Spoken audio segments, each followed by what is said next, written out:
नमस्कार मित्रों, आज हम शुरू करेंगे inherent power of high courts.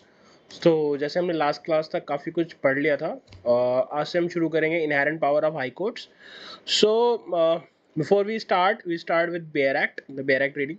So in the BNSS it is 528 and CRPC it is 482, where the power of high court, the inherent power of high court. In CPC it is in 151, but CPC में क्या है कि in all the courts have inherent power, right? So we will start the Bear Act reading. Make sure you have the Bear Act. So the first word was nothing.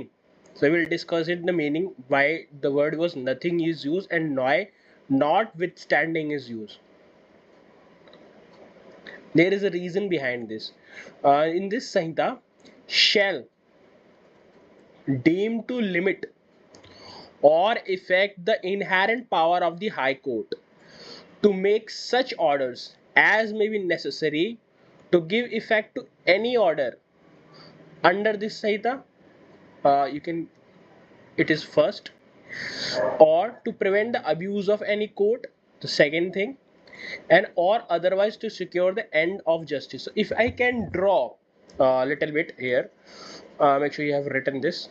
Just give me a minute, I just erase it. Just a second guys.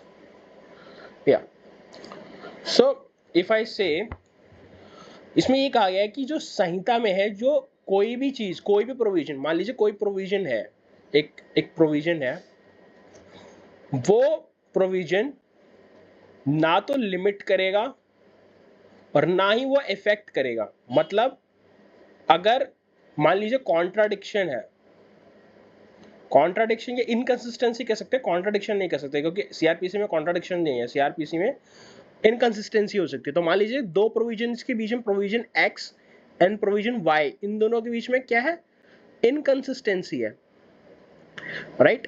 So this inconsistency, अगर failure of justice, this is the end of justice में, या abuse of any court process हो रहा है, या तो give effect any order हो रहा है, तो ये जो पावर प्रोटेक्ट कर रखी हाई कोर्ट की, ये प्रिवेल करेगी। Let's me explain more further, शायद आपको ऐसे समझ में ना आए, तो मैं थोड़ा बेयर एक्ट रीडिंग आपको थोड़ी सी करा रहा हूँ, मैं आपको बताने की कोशिश करता हूँ। देखिए, जो इनहेरेंट पावर है हाई कोर्ट की, कोई भी इनहेरेंट पावर है, वो तीन पर्पस के लिए यूज कर सकती है हाई कोर्ट। सबसे पहला पर्पस है to give effect any order, to give effect of any order. तो मान लीजिए कि एक एक्स ऑर्डर पास किया किसी मैजिस्ट्रेट ने या किसी कोर्ट ने, राइट? और उस ऑर्डर को इफेक्टिव करने के लिए, मान लीजिए वो इफेक्टिव नहीं कर रही, वो एग्जीक्यूटिव बॉडी इफेक्ट नहीं करा रही। मान लीजिए कोई एफआईआर है, ठीक है? एफआईआर के अंदर आपको पता है कि एफआईआर के अंदर सबसे पहले तो आप एफआईआर फाइल करेंगे। अगर मान लीजिए पुलिस ऑफिसर ने एफआईआर रिजेक्ट कर दी, तब सीनियर के पास जाएंगे, सीनियर पुलिस ऑफिसर। मान लीजिए इसने भी मना कर दी, तो आप मैजिस्ट्रेट के पास जाएंगे कंप्लेंट लेके, ठीक है? मान लीजिए मैजिस्ट्रेट ने भी मना कर दिया, तो आप 200 पे आएंगे, 200 के अंदर जो सीआरपीसी की है, ठीक है, यहाँ पे कंप्लेंट फाइन करेंगे। मान लीजिए यहाँ पे मना हो गया, तो आपके पास अब कौन सा ऑप्शन है? कोई ऑप्शन नहीं है। तो आप क्या करेंगे? ऐसे आपके पास फिर हाई कोर्ट ही जाना पड़ेगा, ठीक है? या मान लीजिए कोई ऑर्डर पास किया है मैजिस्ट्रेट ने, कोई XYZ ऑर्डर पास किया है मैजिस्ट्रेट ने, और वो ऑर्डर इफेक्टिव नहीं हो पा रहा, तो आप क्या करेंगे? जो फर्दर ऑर्डर है वो कहाँ जाएंगे?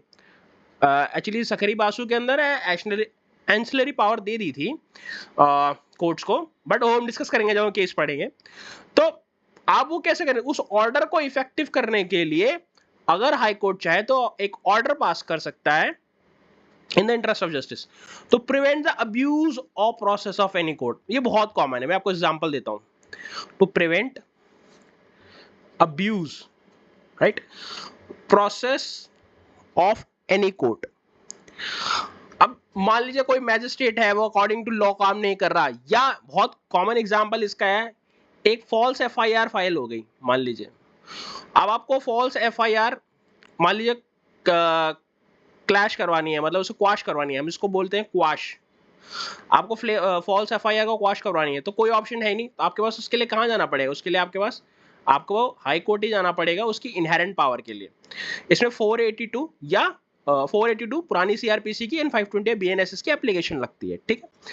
अगर मान लीजिए कोई ऐसा प्रोसेस है, कोई ऐसी चीज है जिसका प्रोविजन जो है दे रखा है लेकिन वो इनसफिशिएंट है, ठीक है, इनसफिशिएंट है इंटरेस्ट ऑफ जस्टिस के लिए, या प्रोविजन है ही नहीं, तो ऐसे में क्या करेंगे, तो ऐसे में हाई कोर्ट के पास जाएंगे, क्योंकि मैंने आपको इनिशियल लेक्चर्स में बताया था कि the ultimate aim of the entire criminal procedure is to attain justice, to get justice. तो जस्टिस को जो अटेन करना उसमें हाई कोर्ट के पास ही पावर, आप कहते हो सुप्रीम कोर्ट के पास है, वो हम डिस्कस करेंगे। सुप्रीम कोर्ट के पास जो पावर है 142 के अंदर वो डिफरेंट है, हाई कोर्ट की पावर बिल्कुल डिफरेंट है। तो हाईएस्ट अपील, क्रिमिनल अपील जो हो सकती है वो हाई कोर्ट में हो सकती है, सुप्रीम कोर्ट में रिट जाती है या एसएलपी जाती है, वो डिफरेंट कॉन्सेप्ट है, ठीक है। तो इसमें 1 बाय 1 डिस्कस करेंगे। मैंने बेयर एक्ट ट्रेनिंग थोड़ी कर दी है, लेटर ऑन इस पे और थोड़ा देखेंगे आगे।